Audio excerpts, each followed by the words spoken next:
জন্য আল্লাহ তাআলা এই বাচ্চার ব্যবস্থা করে দেবে। আল্লাহ তাআলা বলেন কোন ব্যক্তি যদি আস্তাগফিরুল্লাহকে অভ্যাস বানায় ফেলে আমি তার রিজিকের দরওয়াজা খুলে দেই। সুবহানাল্লাহ বলবেন না? সুবহানাল্লাহ। আমরা যদি কোন ব্যক্তি আস্তাগফিরুল্লাহকে অভ্যাস বানিয়ে ফেলে, আস্তাগফিরুল্লাহকে আদত বানিয়ে ফেলে, আল্লাহ তাআলা দেখে বলেন যে গোলাম তোমার রিজিকের দরওয়াজা আমি খুলে দিব।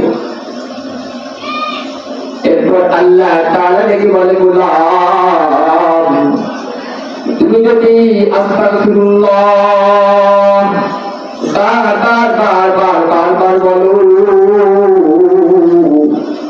তোমার দরিদ্রতা আমি তোমার দরিদ্রতা দূর করে দিব। কোন উদ্দেশ্য নিয়ে আমার ছেলে অসুস্থ, উদ্দেশ্য নিয়ে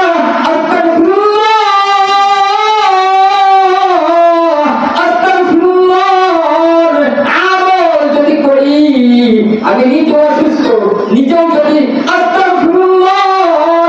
আমল শুরু করে দেই, আমার সন্তান আদি অসুস্থ, আমার বিপদ, আমার টাকার সমস্যা, আমার জায়গা যদি সমস্যা, আমার যে কোনো সমস্যা যদি আমার বলি ও গোলাম তোমার যে কোনো সমস্যার কারণে যদি তুমি আস্তাগফিরুল্লাহ